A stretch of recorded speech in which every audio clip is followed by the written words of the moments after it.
यह कहानी एक राजा मिदास की है जो सोने से अत्यधिक प्यार करता था।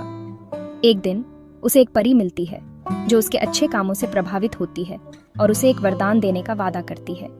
परी ने कहा, राजा मिदास, तुम एक इच्छा मांग सकते हो और मैं उसे पूरा करूंगी।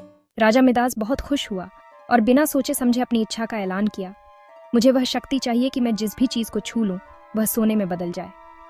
परी ने उसकी इच्छा पूरी कर दी और राजा मिदास खुश होकर घर लौट आया। राजा ने जैसे ही अपने महल में कदम रखा, उसकी यह शक्ति काम करने लगी। उसने अपने हाथों से महल के सारे वस्त्र, सामान और यहाँ तक कि बगीचे के फूलों को भी छुआ और वे सब सोने में बदल गए।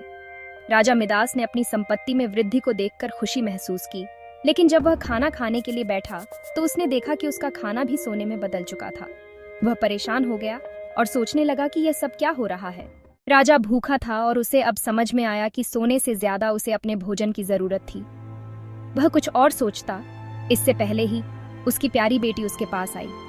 उसने बेटी को गले लगाने की कोशिश की, लेकिन जैसे ही उसने उसे छुआ, उसकी बेटी भी सोने में बदल गई। राजा मिदास बहुत घबराया और अपनी गलती को महसूस किया।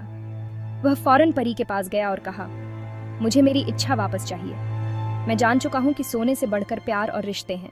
परी ने उसकी इच्छा पूरी की और उसे समझाया, ध्यान रखना राजा, इच्छाएं हमेशा सोच समझकर करनी चाहिए, क्योंकि कभी कभी हमें जो चाहिए वह हमें बुरी तरह से नुकसान पहुंचा सकता है।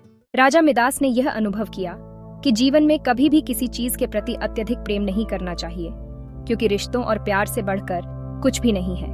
और इस अनुभव से उसने सीखा कि असली खुशी धन और संपत्ति में नहीं, बल्कि अपने प्रियजनों के साथ समय बिताने में है।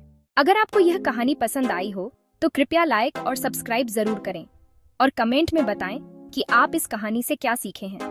क्या आपने कभी अपनी इच्छाओं के बारे में सोचा है?